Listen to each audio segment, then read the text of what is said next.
Welcome, everyone. This is the Ask Dr. Renee Show. I am Dr. Renee, your host. And this evening, we have Rene Syler, Good Enough Mother. So if you have not watched the show before, the show is here to motivate and inspire you to live the life you deserve. This is not a dress rehearsal, everyone. You need to live your life right now. I just came back from the Dream Project this weekend, Thursday and Friday in Atlanta with Agami Consulting. And I'm telling you, it was a room full of dreamers. And it just reinforced the fact that you've got to live the life you deserve right now, today. So Renee's going to tell us all about how she started living the life that she deserves one day, not because she wanted to, but because she was forced to. So let's get right into it. Welcome to the show, Renee. Hi, Dr. Renee. How are you? I am great. We should tell everybody, our connection is that yes. you also was the beginning. That was the beginning. So, that you write for Good Enough Mother.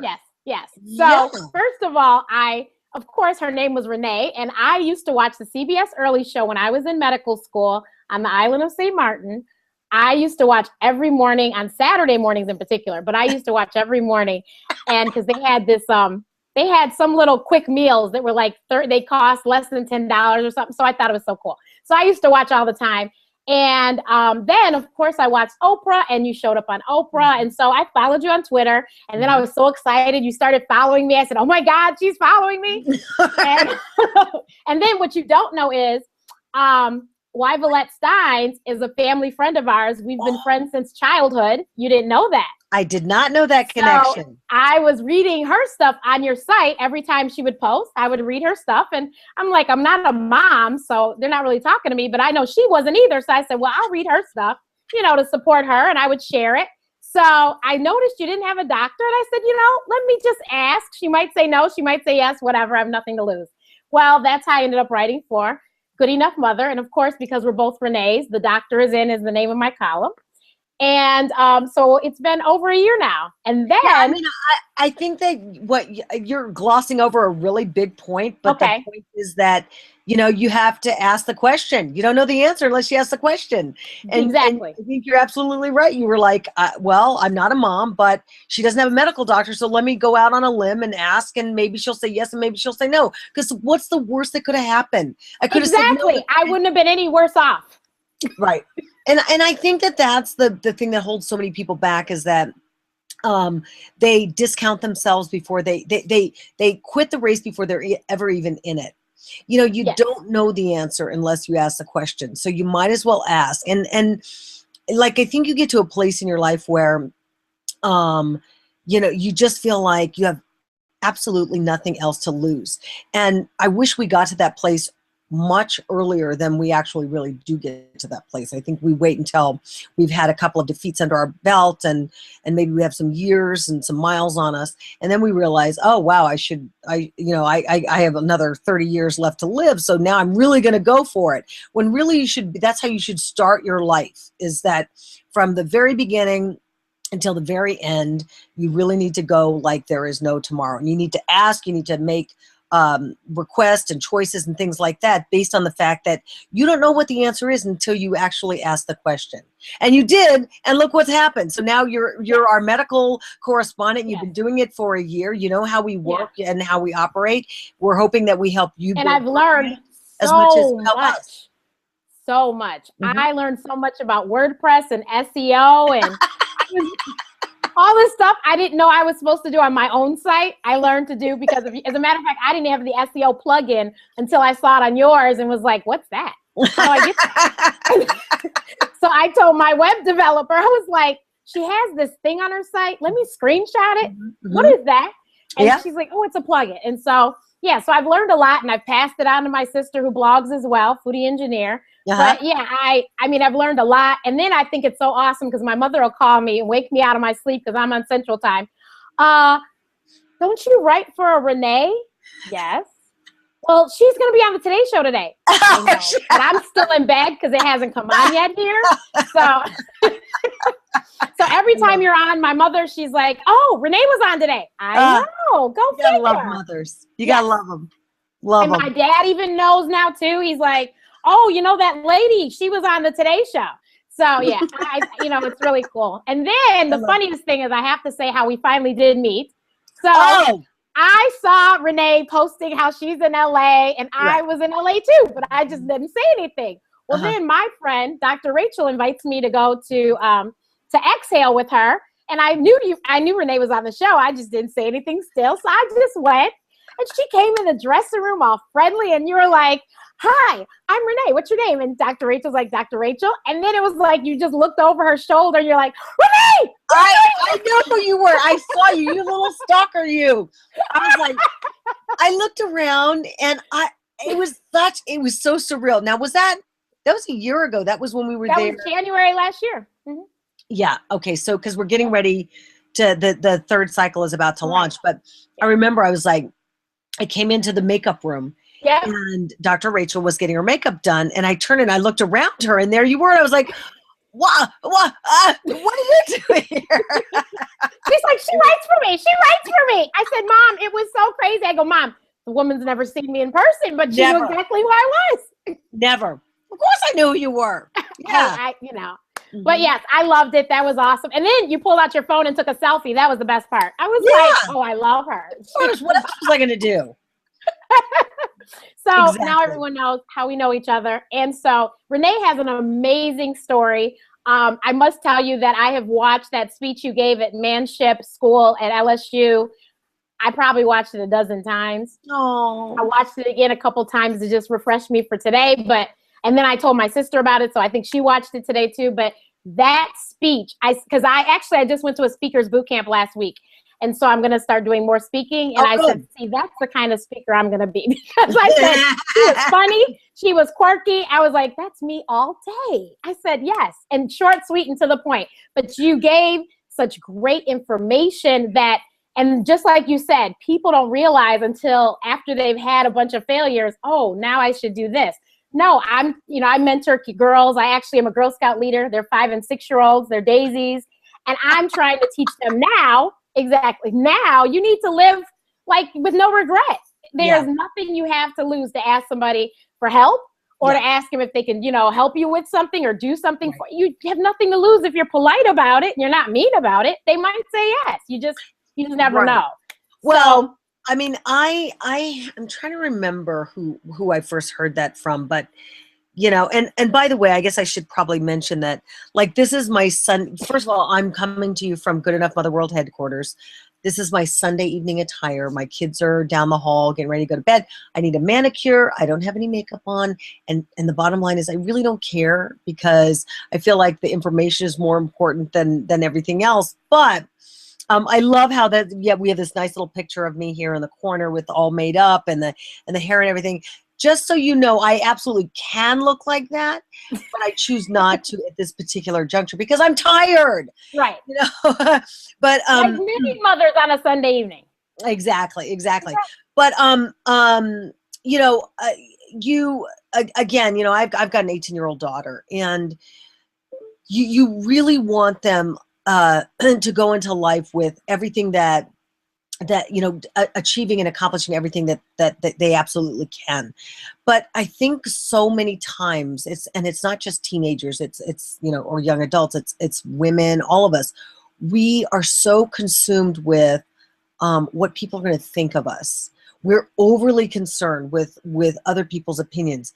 The fact is that does not matter. It doesn't matter, if it's not your boss or it's not your mate or whatever, not important.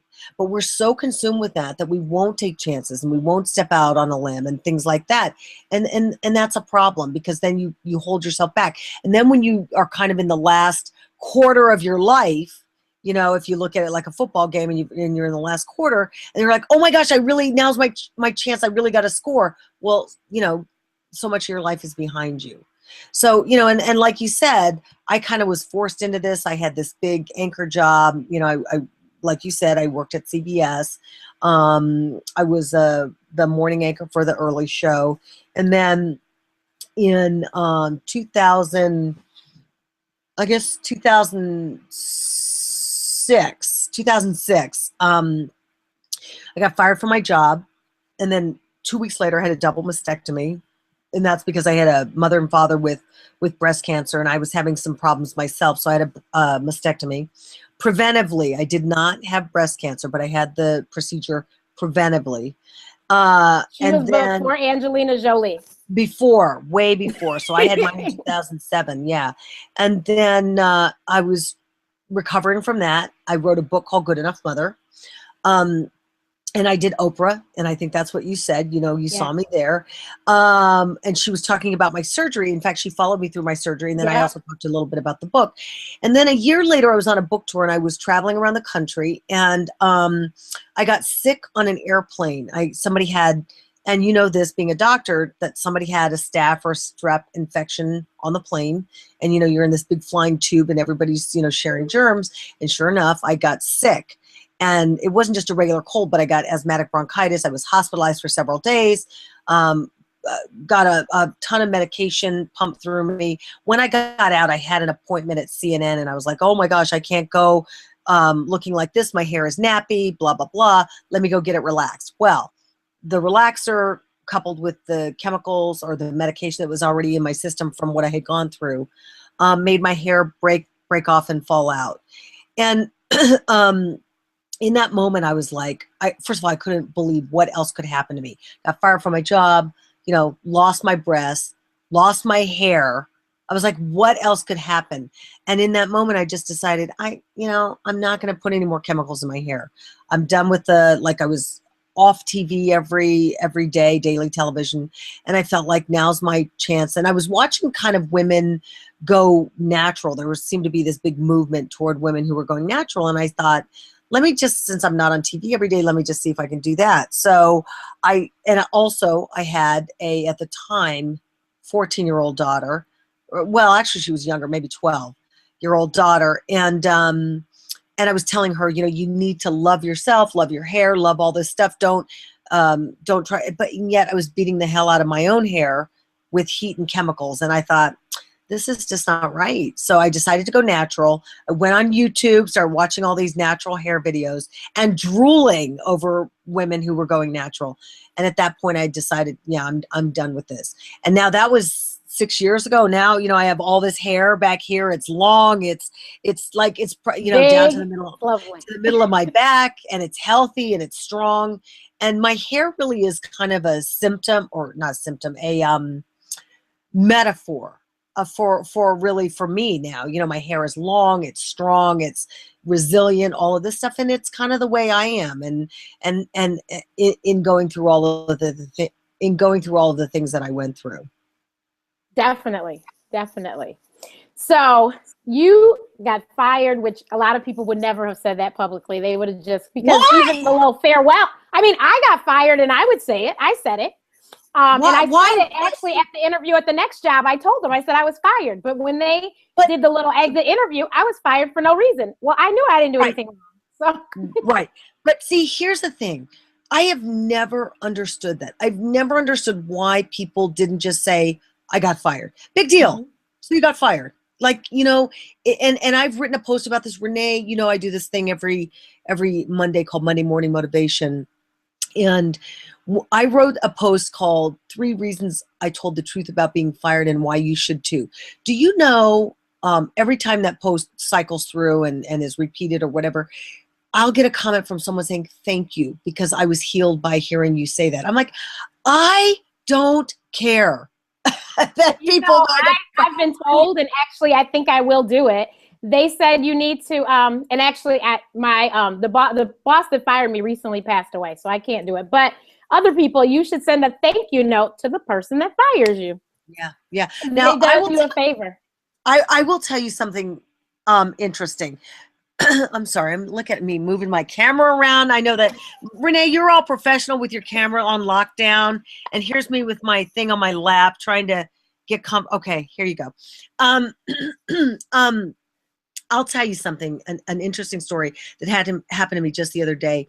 I got an email from someone and I'm going to probably write about this tomorrow, but I got an email from someone recently who said, I had worked with you a couple of years ago, and basically in so many words, I did you wrong. This is a letter from like 20 years ago. Wow. It came out of the blue and hit me right between the eyes. I was like, what? But the fact is, even back then I knew that person was wrong. I didn't need him to tell me he was wrong because I already knew. I knew my heart of hearts. And I didn't even need him to say that. He was coming to me because he needed me to say, to either accept his apology or at least to know that he was sort of clearing his conscience. It didn't matter to me because it made me a stronger person. And that's kind of how I feel about, being fired from my job. I can tell you right now that there's no way I would be who I am now or have achieved the level of success I have and all of the things. And I do, even though I work hard, I do think of it as a success because I have built this brand that no one can take away from me. But that would have never happened had I stayed at CBS. It just couldn't. Exactly. And even all of the stuff that I've done in the last 2 years would have never happened if I was still at my last job. Of course. And it was, I was blindsided because they had lost funding and they had to let people go. I was in a state of shock. But like I said, everyone kept congratulating me. I thought they were crazy. But well, and that's the other thing. I mean, people always say, this will be the best thing that ever happened to you. And that's the worst time to say that. Don't tell me that right now, because here you are thinking, number one, you've lost your income, right, your structure, because I don't think people understand being fired from a job. It's not just the income. It's the place to go every day. It's the structure. It's the friends. It's all of that is all one day gone. So, and then people say, this will be the best thing that ever happened to you. And you're like, you know what? I really don't want to hear that right now. Right. When in fact, it may actually be that way. And it was for me. There's, one of the things I always say is, you're not going to grow when you're comfortable, or you're not going to be comfortable when you're growing. I said that in the speech to LSU Mentorship School. Growth is an uncomfortable process, whether it's weight training or losing weight or learning a new skill or whatever. Growing is uncomfortable. And the people who don't want to do it, frankly, I feel sorry for, because that means you're stagnating. You're going to be where you are forever. And that just doesn't make any sense. But there are a lot of people like that out there who don't want that discomfort, Yes, definitely. So and especially coming from your generation wasn't the YouTube or the Facebook or the Twitter generation, but you sat in your lovely office that you're sitting in now, and you just took the world by storm. So can you please kind of walk people through how you created Good Enough Mother outside of the book in your lovely headquarters? Yeah. And explain what the headquarters is, because I'm sure they can see, but. Yeah. It's my closet. That's what it is. These are my clothes right here. You may have even seen some of these clothes on air. Right. But, yeah. It's funny, Renee, because you say your generation, and you're absolutely right. But I'm thinking to myself, what do you mean our generation? But you're 100% right. Twitter, Facebook, all that stuff wasn't. I think what you're trying to say is, like, I came up through old media. I came up in a time when people had to either sign off on who you were, tap you on the shoulder and say you're going to be the next star or whatever. I'm watching now people who are taking their message directly to their audience. They're building a brand this exact same way you are doing. The fact that you learned how to get in there and learned the Google Hangouts, that you've taken chances and you've done all these things, you're building a brand, and you're building it with nobody else. It's not taking a whole ton of money. You're doing it yourself based on the tools that are at your that are available to you. That's what I did too. I really the backstory is this. I had an agent, a big, high-powered agent, and I went to him and I said, I don't want to do TV news anymore. And he was like, well, now what am I going to do with you? He literally did not know what to do with me because I was a woman of a certain age, and because they're not outside of the box thinkers. So I said, okay. Well, I have this book, blah, blah, blah. They still did nothing for me. At a particular moment, I just decided, well, I guess I'm going to have to do this on my own. And I looked around at all the tools that were available to me. What did I have? Facebook, Twitter. I had my ability to write, and I had my website, and that was, and my name. CBS gave me a national name and reputation. And then I just started blogging. I started writing because I did understand one really critical point, and this is for anyone who's trying to build a brand. You must be a creator of content. Being an aggregator is not enough. You can't just share everybody else's content. You must create your own. And so, and that was one of the things that I had started doing, was I'd started doing with Good Enough Mother. You know, I had an opinion. I wrote about my opinion. And the more I wrote about that, and some of it was controversial, the more people started to come to me. So I do sort of my fair share of sharing, but I also primarily create content. Because, you know, Renee, I was thinking about this today. Several years ago when I wrote Good Enough Mother, one of the things I always wanted to do was I said I wanted to write a book. So now I wrote this book, Good Enough Mother. The next sort of incarnation for me is that I wanted to create content, which I do on Good Enough Mother. The next incarnation after that was I wanted to create a television show, and I'm working on that as well. But as you can see, the common theme in all of these things is creating content, because that's really what this is about. And there's so many places that need content. Somebody said the other day they were watching some channel and they said there was repeat after repeat after repeat. Yeah. And that's when they realized, oh, they need new content. Yeah. That's why they're having all these repeats. Right. So back to my generation for a second. You know, I mean, I actually really do remember when the remote control was me and my sister. You know, our parents would be like, no, I remember that too, though.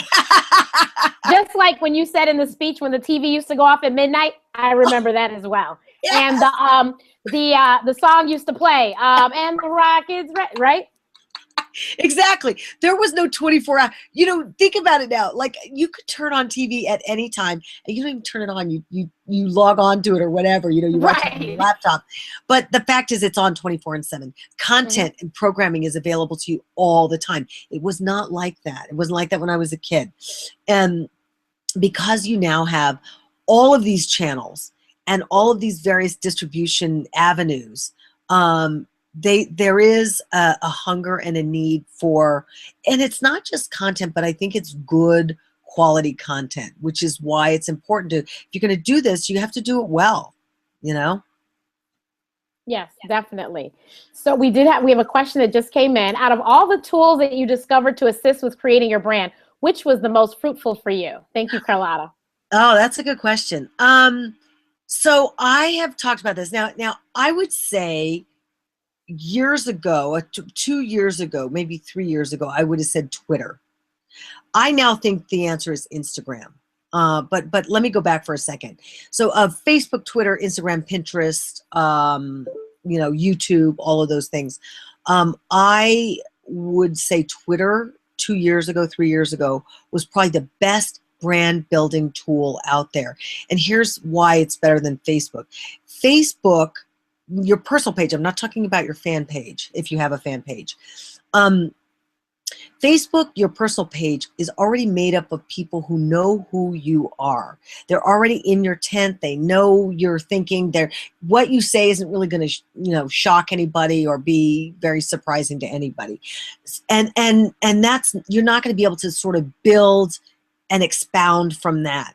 Twitter, however, you just put your stuff out there and, you've got various people following you, and then, they retweet and so on and so forth, and it ends up getting shared. I just felt like Twitter was the best kind of brand building tool at that time. Now I'm far and away more Instagram, and I watch the way people are using Instagram now. They're clever with it. They are savvy. I just think they're really, really smart at how they're using Instagram. And Renee, the thing is, that's what I'm talking about with these kids who are taking their message right to their audience. If you're a musician, they have a YouTube channel, or they're putting up 15-second clips on Instagram or whatever. They're giving people a taste. They're editing these really cool, edgy videos in 15 seconds and putting them up on Instagram and getting, thousands and thousands of likes. And when you go to, say, publish a book or sell a record or whatever, really what the publisher wants to know is, if we invest in you, can you push units? That's it. Yeah. Do you have an audience? Are we going to make, which is are we going to make money on you? Which is why it's important to build your tribe.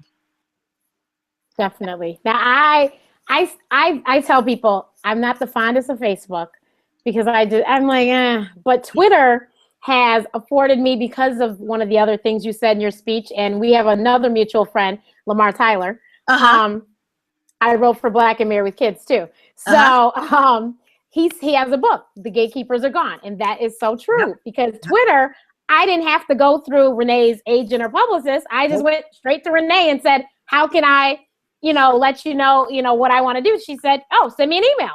Right. It was that simple. So everyone pretty much, you just go talk to them. And I mean, yes, they may not respond, but they just might respond, is what I always tell people. I said, if you don't try, you'll never know. That's right. If you just try, you'd be surprised. I was speaking to somebody who actually is a millennial, and I was shocked that they didn't understand. I was like, did you tweet her? She's like, no. I said, well, guess what? If you don't tweet her, and I'm not going to do it for you, then neither one of us will have a clue if she'll say yes or no. And actually, this is funny. This is about Issa Rae. And, and I said, I've met the girl several times. And actually, the last time was at Exhale, and she actually did remember that she had met me before, which I was shocked. But she goes, that's why I was looking at you, because I knew I'd seen you before. So I was like, that was cool. But I said, I'm not the one that's trying to be a filmmaker. This child was trying to be a filmmaker. I said, well, you got to meet people where they are. She's on Twitter. Tweet her. Exactly. Coming up when I was a kid, if there was a star or somebody and you wanted to reach them, you had to go, find out who their manager was, and then you write them a note and blah, blah, blah. That basically what Lamar said is 100% right. There is no gatekeeper anymore. So there is no, you could tweet Beyonce, for crying out loud. Exactly. She may or may not answer, but you can tweet her. Yeah, absolutely. And you can create such a star. I mean, I'm sure you heard the story about the makeup artist that ended up doing makeup for Brandy. Did you hear about her? I forgot her name. My sister would know. Honey something. And if somebody knows, please tweet me. Hashtag Ask Dr. Renee Show. And so I can remember. But she had all of her followers on Instagram tweet Brandy to tell her she wanted to do her makeup.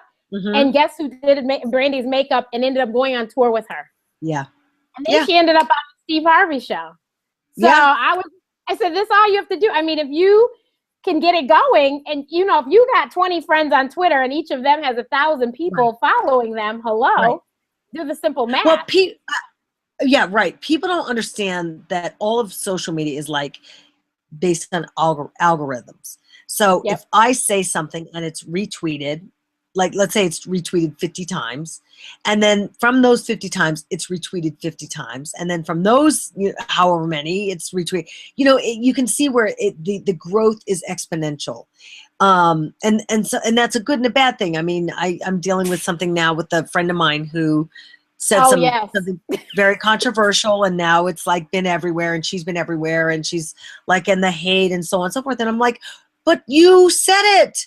That's my thing. You have to, and I know you're probably like me. I'm very conscious of what I post. Right. I love the delete button, because my thing is I won't hit send. I will get really angry and type it out and then be like, I'm not sending that, and delete it right away, just because brands are looking at it. You just never know who is looking and watching. And I told you I'm a Girl Scout leader. I don't know if the moms follow me. And if they do, I want to make sure they don't see anything crazy. Correct. While they leave their children in my care, you know what I mean? So, and then my mom's on Facebook now too. So I don't ever post anything crazy anyway, but on the chance that she might see it, But that's exactly, kind of the issue with this thing I'm talking about, is that it's you need to know that. You need to know that anything you say that's going to be, controversial or whatever, you might want to, if you type it out, sit on it, just like what you said, you sit on it, or you type it out and then you delete it. Because once it's out there, there's no bringing it back, and that's a really big social media lesson. Yes, and that's one of the things that I've talked to the teens that I've mentored. That's one of the things in my speech to them is that, and one of the boys, bless his heart, he was like, well, I'm young. I said, well, you know what? You be young and stupid. I was like, I'm trying to tell you, don't do it, because it's going to come back and bite you in the butt. But if you don't want to listen to me, go ahead. Right. And my husband and I have had this conversation as well. these kids who think, and I said it, Renee, in my speech too, but if you think an employer is not watching or will not look at your social media footprint when they're looking at hiring you for a job, you're deluding yourself. You're crazy. Because of course they will. Of course. And I mean, most people, it's funny because I meet people and I let them tell me who they are. I don't usually Google people right away. And my friends think that's so crazy because I am a computer person, but I don't. I meet people, hi, how are you, blah, blah, blah. And I get to know them. And they're like, did you Google them? They're such and such. I go, no, I had no idea. Unless it was, seriously, unless it was somebody like that I already knew who they were and I was trying to partner with them on something. I don't just look people up. I just don't do that. Maybe that's why the online dating thing wasn't working so well, but because I don't Google, so you created, Good Enough Mother. How many people write for you now? It's so funny. I was in Chicago. Well, I was in Chicago when you were in Atlanta. Right. And by the way, speaking of Chicago, I looked up I got very sick while I was there. I was like, okay, 54 degrees in Chicago, but 54 degrees in Chicago is not like 54 anywhere else in the country, by the way, FYI, which I'm sure you know. But somebody else asked me that. I was at a conference. I was at a thing for my vertical ad network, and I was telling them about about my writers. I must have about 10 writers now. So, yourself included, but I feel like Good Enough Mother has really become very well-rounded. We've got a medical doctor. We have somebody who writes about Disney. We've got a divorced mother who writes about, life after divorce and how not to be bitter. We have a single mother. We have a father whose wife died and left him to raise 4 kids. We have a faith-based writer. We have, we're about to have a special needs writer. We have a blended family writer. So that's like, that's 8 or 10. Yeah. So we've got quite a few. Yeah.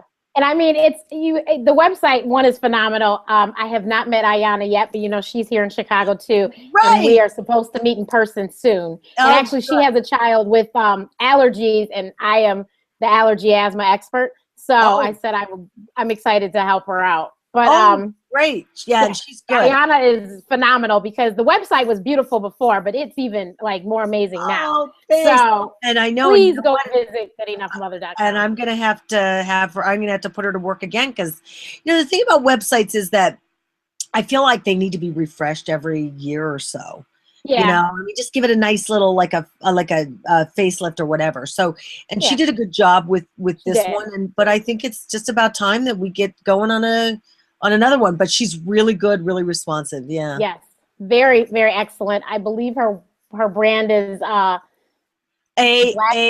Black Web Design. Yes, blackwebdesign.com. Yep. So but check her out, Ayanna Black. She is really, really talented. Yep.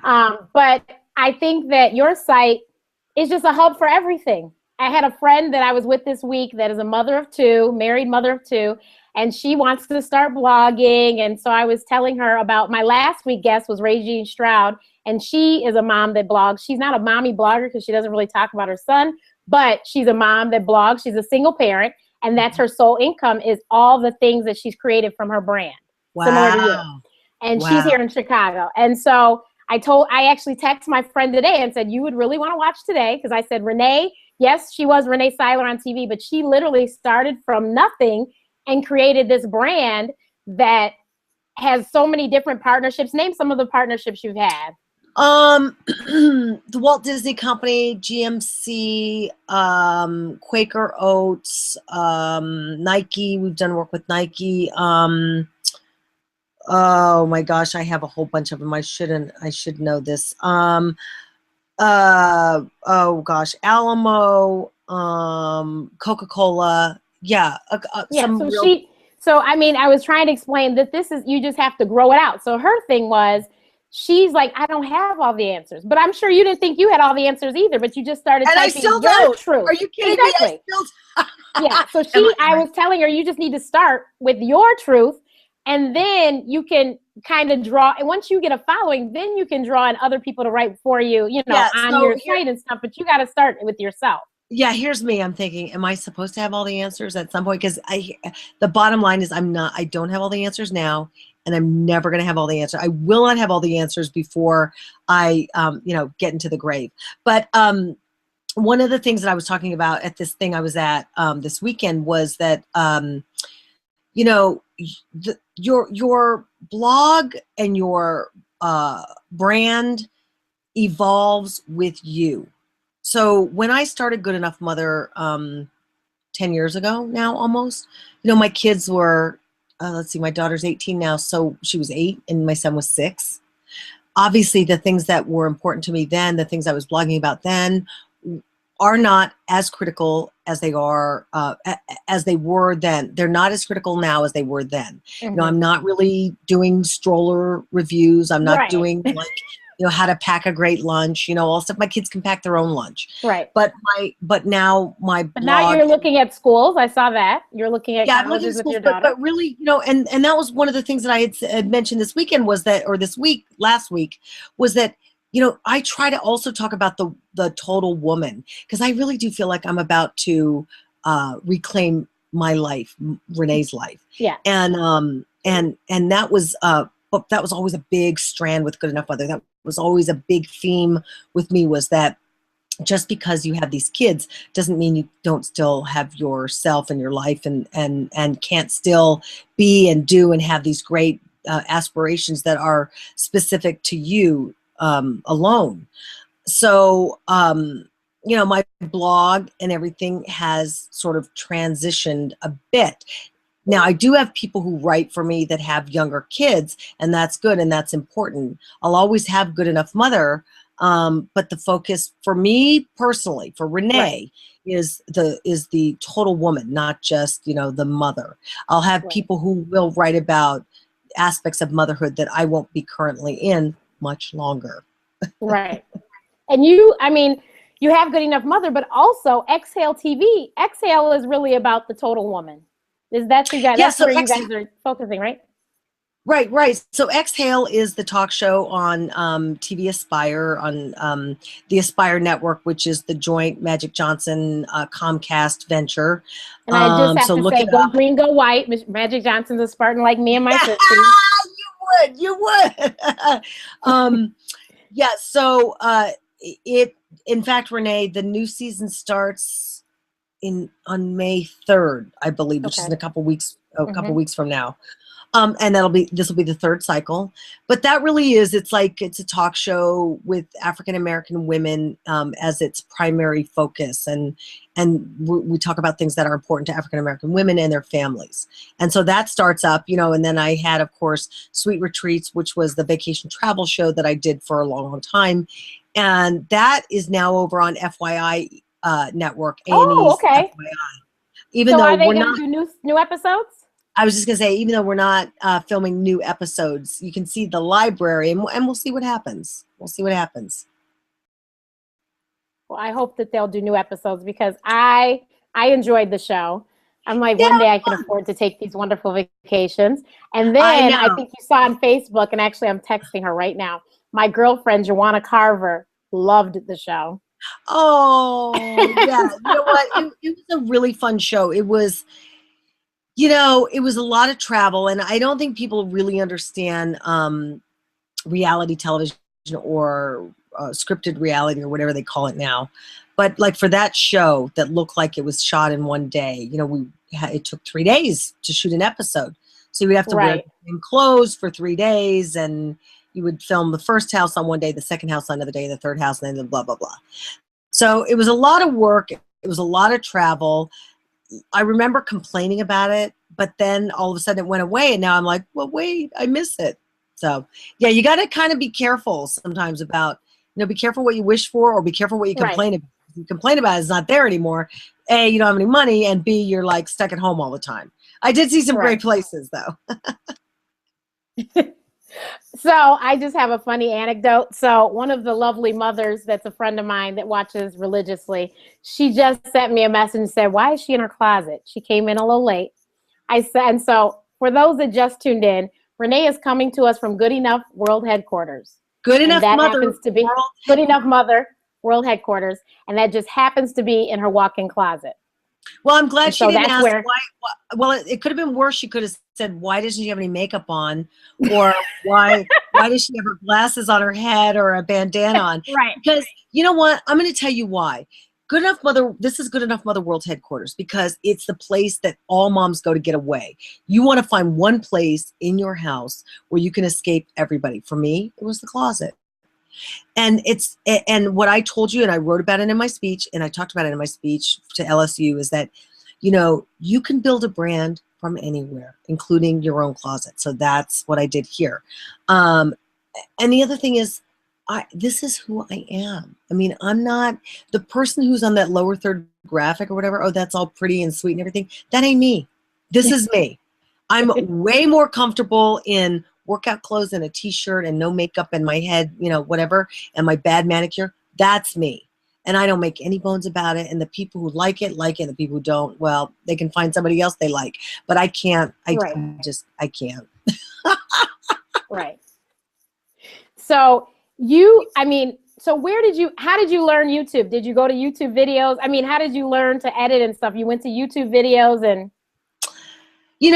Well, first of all, I had a working knowledge of editing based on my television background. Okay. Yeah, so I knew that I got into TV just after film. So okay. I wasn't splicing film, but I was editing big chunks of videotape. But we weren't like cutting and splicing videotape. We were actually, by this time, we were using machines and whatever. So I understood, I had a working knowledge of video. And then I just sort of, I guess I didn't go to YouTube like an academy or anything. Okay. I just sort of looked up. I watched iMovie videos a little bit. I learned some of it. I think iMovie is really intuitive. I learned how to import, and then you do this and you do that. Now I'm quite fast at it. So I just, I think that it's, again, comes under the heading of, you just do it. You just keep trying until you get it done. Now, did you consult your children on any of the social media stuff, or you literally taught yourself that? I have taught myself. The only thing I asked my kids about was Snapchat. I asked my Snapchat? Snapchat. Well, I don't use it because I don't get it. But but I was helping out this last week at my daughter's school play, and one of the kids was snapping some other kid, and I said, could you just give me, like, seriously, a crash course in Snapchat? And they're like, yes, okay. They all call me mom. They think I'm the cool mom. But I never got my lesson. My son is like, let me add you, I'll show you how to do it, and then I'm gonna delete you. So but Snapchat, I find it to be pointless because the stuff only lasts on there for like 20 seconds or something, and then it's gone. Right. I think that it's weird. It's like having a conversation with someone. So if you were on the phone with someone and you were having a conversation, when you hung up, that conversation would be gone as well. Right. So I think that's the whole point, maybe, of Snapchat, I guess. I'm like, somebody showed me a couple years ago, and I was like, and that's one that I'm not going to be. Yeah, I'm not impressed. I don't get it. And I have a Vine account. I don't use it. I think that is entirely too short. Me too. Yep. Yeah. Instagram's little 15 seconds. 15 seconds is not as short as you think. You can get a little something in 15 seconds, but Vine is just way too short. I agree. I worked this summer, and this young lady I think she was like 14 or 15. She sat there all day and was watching Vine videos, just cracking up. I was like, wow. Yeah. Well, now, so I do find the people on Instagram and Vine and the things that they're doing, I find fascinating. And that's what I'm talking about. You talk about gatekeepers are gone. The stuff that people are doing to make money on Vine and Instagram is really quite amazing. Well, I've told several people in the last 2 weeks, I said, if you have an idea or you need one to make some money, sit down and think about it, but don't think too hard. Because if you think too hard, it will become way too complex. When it can be very simple, and you can make a whole lot of money doing the simplest, craziest thing. Right. And they were like, "You're joking." I go, "No, I'm dead serious. People are getting paid to do a whole lot of crazy stuff that's really simple." And it's like, why didn't I think of that? Right, right. And you may have, but like you said, we thought too hard. Yeah. And too long. So you gotta just, go with it. If you come up with, just go with that and keep on moving. Yeah. I was like, and I sat there and I'm like, I was listening to, I've watched all these speakers and I was like, you get paid to speak?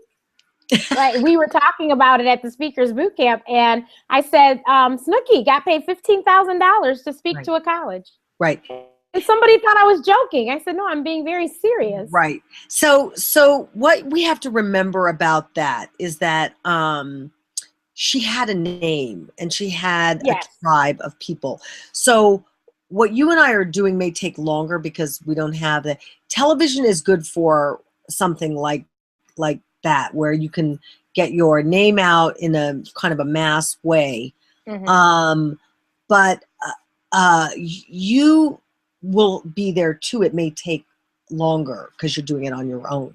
But the more poles you have in the water, the better your chances of catching a fish. And so you just keep creating content. But again, Renee, goes back to what I said.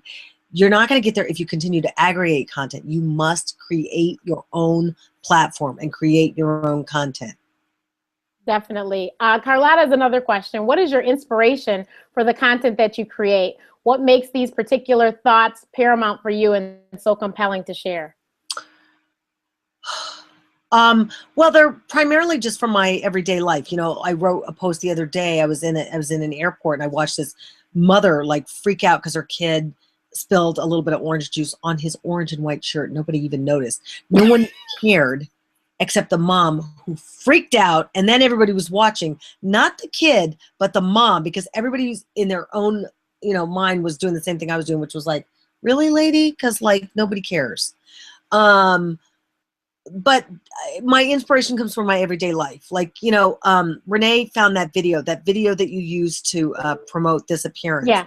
I haven't seen that video in well, I didn't tell you the other thing about the video. So we get to the end of the video and you say, Jahira. I go, that's my Jahira. I know her.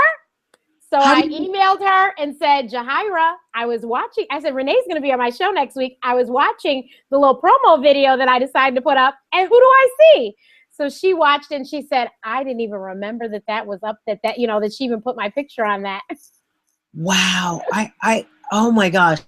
So you found that on YouTube, right? Yep. Isn't that where it was? Yep.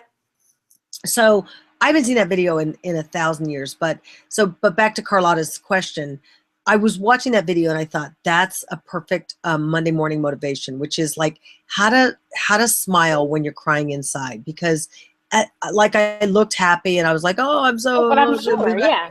But I mean, surely I was like, what the hell now? Right. And that was in 2006. So we're talking 9 years ago.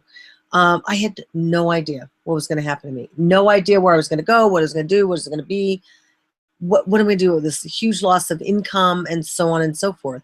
But, I put on my best face and made the best of it. You would never know by looking. No, you did great. You were Harry was cracking jokes. Right. You were laughing with him. Right.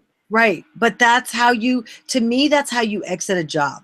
Oh, no, that's never let them see you sweat. Right. Never. And you smile and you say, thank you for the opportunity. And then you get the hell out. My job, I went in and they said it and I said, thank you. And I'm telling you, my poor boss was turning red and looked like the man was going to start crying. And I'm like, I go, maybe I should go console him because I'm going to be okay. Yeah, right. I remember after I got fired, I went to the CBS Christmas party a couple of weeks later. Oh, wow. And I went and I danced. I had a blast. And people were looking at me like, really? Are you okay? Because, Renee, people don't remember how you came into a job as much as they remember how you left. Yep, you're right. And that was really important to me. I held my head up high. People get fired every single day.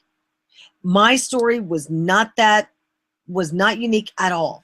No. And so I just kept at it, kept after it. And that's why, that was one of the reasons why I wanted to talk to you, because I wanted people to understand that just like, you might get fired tomorrow, you got fired last week, she got fired.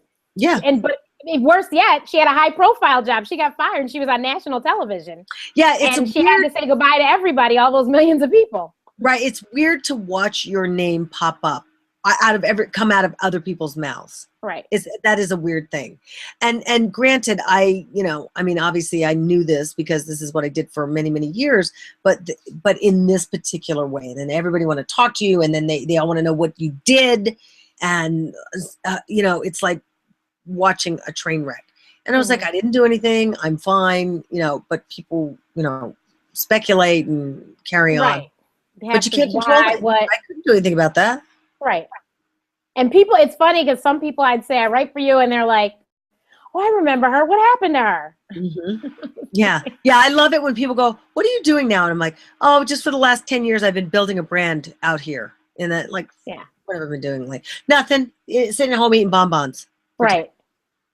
And I'm like, she's on the Today Show all the time. And, she shows up a lot of different places. She's got shows on TV. They're like, really? Yeah. Yeah. Like, yeah. But they don't remember you. It's like they remember you from one, like that's why Good Enough Mother, like the acronym is GEM, because they remember or know one facet, one side of the diamond. And there are multiple sides to this diamond. I'm a wife, a mother, a daughter, an aunt, a niece, all of these things, a business owner, a talent. I mean, talent is just one sliver of the thing that I did. One. Right. And do. Yeah. If anyone has any other questions, you need to hurry up and get them in. If you are on YouTube, if you click on the bottom where it says be a participant, click on that. The white squares in the upper right-hand corner, click on those. You'll see Q&A, and then you'll see the question. It'll say ask a question at the bottom of your screen on the right-hand side. What was your major in college? Psychology, which makes me perfectly suited for television, right? Right. Yeah. So where did the writing come in? I just wrote, with my job. I didn't do creative writing. I just wrote, for television, which is like these short, fast kind of bursts. But it wasn't really until like the last, when I did Good Enough Mother, that I really wanted to write. And I shouldn't say that's not exactly right, that I felt comfortable writing or felt like this was really going to be who I was going forward. And now I write all the time. When I close my eyes, it takes a minute for me to go to sleep because I'm writing in my head. I'm always writing, I'm massaging, I'm doing things. And then I look at the stuff I wrote 3 weeks ago and I'm like, oh, that could have been better. I should have done this or whatever. And now I'm writing this other television show. And I look back at this thing that I started when I started taking notes and whatever it was 6 weeks ago. And I look back on it and I'm like, oh, that was so rudimentary. Now it's flourishing and so forth. So the writing really is kind of one of those things that came in later in life for me. So when you majored in psychology, what were your aspirations when you graduated? Yeah, so I wanted to be a psychologist. I wanted, specifically, my goal was to work with major mental illness. And then as I kind of got into it more, I got my degree, and then I got into it more and I realized, wow, a big portion of major mental illness is physiological in nature. And unless I'm a psychiatrist, I'm not going to be able to prescribe medication, which is what people need who have, physiological mental illness. And then I was like, am I going to want to stay in school for a master's and then a PhD? And the answer was a resounding no. And so that's why I got out. So what was your first job outside of college? Well, I went right into television. And so I So I had so I waited tables, while I was in school. And then, but my first TV job was right after I got out of college, and it was at the CBS affiliate in Reno. In Reno. Oh, okay. That is pretty cool. Very interesting. I always find the TV people always have the most interesting majors because none of them seem to be journalism. Right. Well, and even people who are studying or who want to get into television, I'm always like, listen, you should major in political science and minor in That's a lot of journalism. them I've seen that's their major. Yeah. So it's, the journalism stuff, sadly, I learned so much of what I needed to for TV in the internship that I had. And I hate to say that because it's like, wow, what does that say about my chosen profession? But, I had this degree, and then I went into the TV station I was interning at, and I just learned everything in 6 months that I needed to know. And then there was obviously a degree of on-the-job learning. So, yeah. Right. So you are working on now. What are you working on now? So I'm working on a television show that, my whole life, I've always worked for other people. I've always been kind of a hired gun and whatever, but it didn't stop me from having ideas. I had probably half a dozen ideas for reality television shows. And one of them is one that I'm working on right now. I'm partnering with a larger production company to work on this one. And, years ago, I said I wanted to write a book, and then the next thing was I wanted to create content. And the next one is that I want to have a created by credit for a television show. It's important to me to have the created by credit because that's money in a budget. Like when you look at a budget for a television show, there's the executive producers and then the created by credit and so on and so forth. You get paid in perpetuity or for as long as that show is on the air if you are the creator. So that's another reason I'm always like wanting to create content. So this particular show, which I can't really talk about right now, but at some point I will be listed as the first executive producer, and then the show will be created by me. So that's what I'm working on. So, and then plus Good Enough Mother and all of these other things that I'm doing. That's cool. If you didn't watch the little trailer I had, she actually said all of this almost 10 years ago. And look at it all come to pass. Wait, did I say that, Renee? You did. You said TV show. You said book. You might have said one other thing. But it was like 3 things you said. Wow, this is really crazy. I think I do remember, but I'm going to tell you the TV and show. Even Harry said, and you said about the book, you said, I know you're a dad, but you still, I'll come back, Good Enough Mother. But then he even said something about when the show comes on, you should come back or something like that. Yeah, and the show that I'm working on right now, honestly has nothing to do with the Good Enough Mother philosophy brand. It's not about motherhood. Not about motherhood at all. Nothing. I can't wait to see it. Yeah, I can't wait. It's so far afield from anything that I do right now, which is why, I love this kind of creative place that I am in my life. Again, going back to what your original question was, or one of them was earlier, is that I would never do all these things had I not been fired from my job. There's no way that I would have thought that I could create or a television show. It's not a talk show. I could create a television show on my own. And I did. And I found the talent. I attached the talent to me. I wrote the treatment, including 6 episodes, all this stuff. And then I partnered with a larger company. Now, what's the name of your production company? Gemstones Productions is the name of my production company. Now, your production company, are you looking at outside projects or you're just doing your stuff? Always looking at projects, always looking at projects. We'll always entertain ideas, and absolutely. Yeah. And that'll be the next kind of sort of frontier for me is, and I never thought, Renee, I would say this, but I'm pretty good with all of the on-air stuff that I've done. I'm good. I don't need to be on air forever. And I'm good if I never was on air again. I'm happy about that. I mean, it's what I do. It's what I'm good at. But I don't need to do it until I'm dead. I don't need to do it for the next 10, 20, 30 years. I'm fine. I had some great stuff. I was hoping they would have put you on The View because it would have made me watch it again. But and I thought about that too. Here's why I would have liked that. Because working for yourself is hard, and chasing down money, as you know, from various entities is difficult.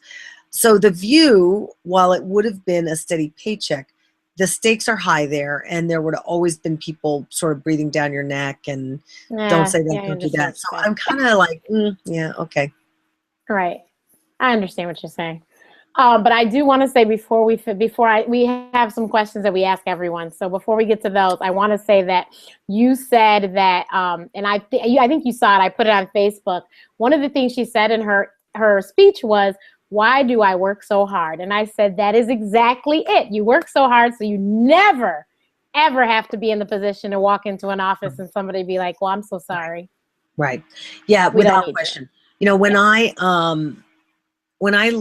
started Good Enough Mother, and one of the things I want people who are watching this to understand is that when I started this, I didn't have all the answers. I still don't have all the answers, but I'm smart and I could figure them out as I went along. And one of the things that I did was I was like, all right, how do I protect this and my brand? So I started the trademark process, which is long, arduous, expensive.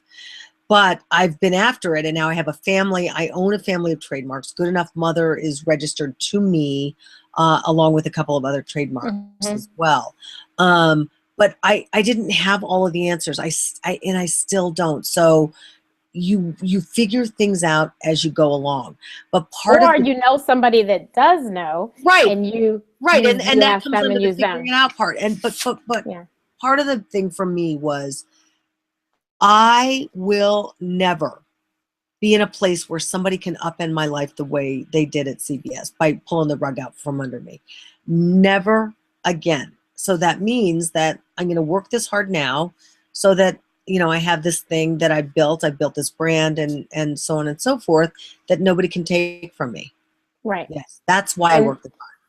Yes. And then, people are like, well, you don't sleep. And, I've been on the road, I think, for the last 2 weeks. And I'm like, but Yeah. you know what? This is, I'm not unhappy. I'm very happy. I like what I do. I love what I do. If I didn't love what I did, then clearly it would be very difficult because I will probably be up until 2 or 3 in the morning tonight. I'm teaching myself how to use InDesign. And let's just hope I'm not bald by tomorrow. InDesign is part of the Adobe suite. So I'm trying to create my media kit and make it all fancy and pretty. Wow. Okay. So I know how to use Photoshop. As you saw, I made the promotional materials. And thank you to my lovely graphic designer, Lindsay, who sent me the lovely template. But I was actually able to maneuver, and I can switch it out every week. Yeah. Change the colors too. So I love her. But InDesign is what I'm trying to. InDesign looks like Photoshop, but I think it's just a little more.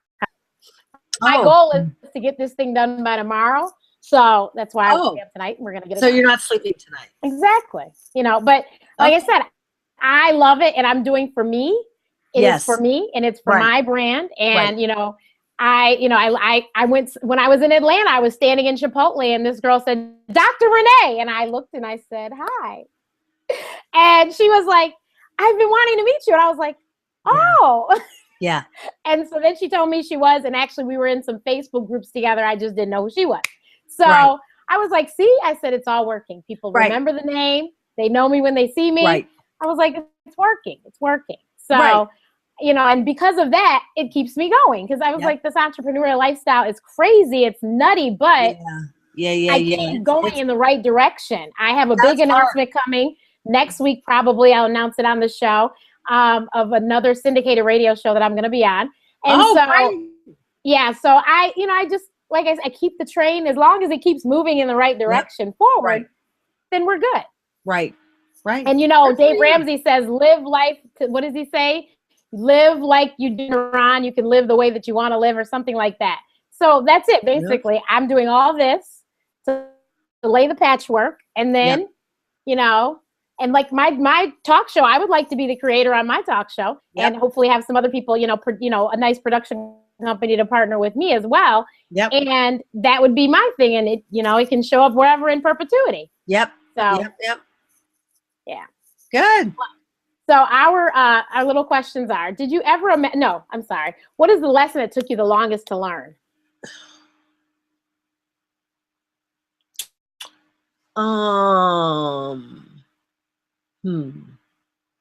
Probably that people weren't thinking about me as much as I thought they were thinking about me. When I had lost my job and I was waiting for a long time for people to go, whatever happened to Rene Syler?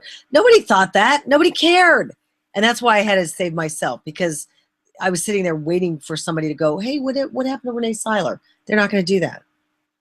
Yeah, probably that. What is your definition of success? Doing what I want when I want would be my definition of success. I am successful now, but not the successful that I want to be. I don't want to wake up every morning and have the first thing out of my mouth be, oh God, I have so much work to do. And that's literally what it is every single morning. I don't want to be working so hard like this because I have to. I don't mind working hard because I want to. I don't love working hard because I have to. I gotcha. Do you have a favorite quote or scripture? Not really. What's the best piece of advice you ever received?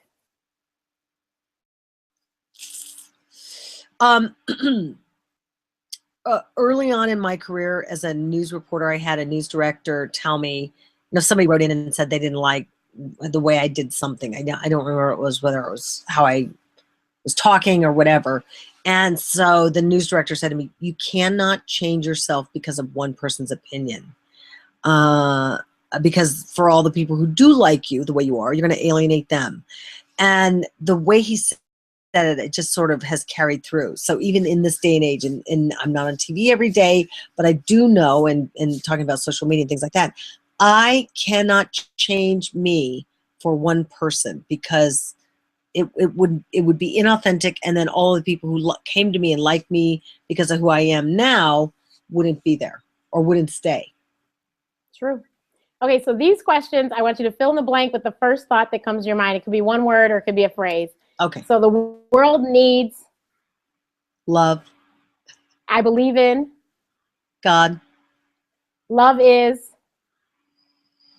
happy, healthy. Branding is critical in this day and age. My job is stressful but fun and mine.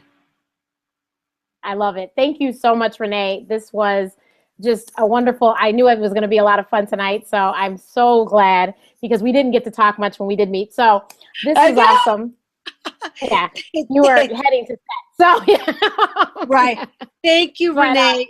And thanks for helping me through this this hangout. I'm gonna have to do more of these. This is really interesting. If you need a tutorial, I am always here to help you to finagle the way.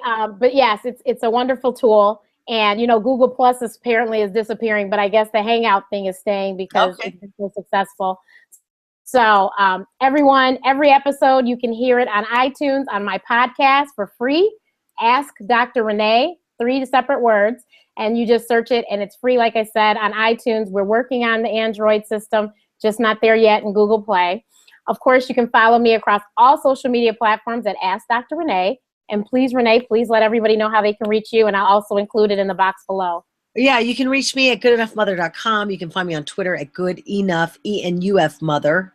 Instagram is Good Enough Mother, spelled the normal way. And then I have a Facebook fan page. It's Rene Syler, aka Good Enough Mother page. So, yep, any of those ways.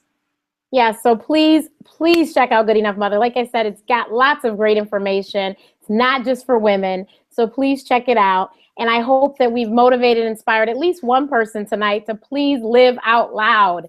Live your life right now. Please don't wait.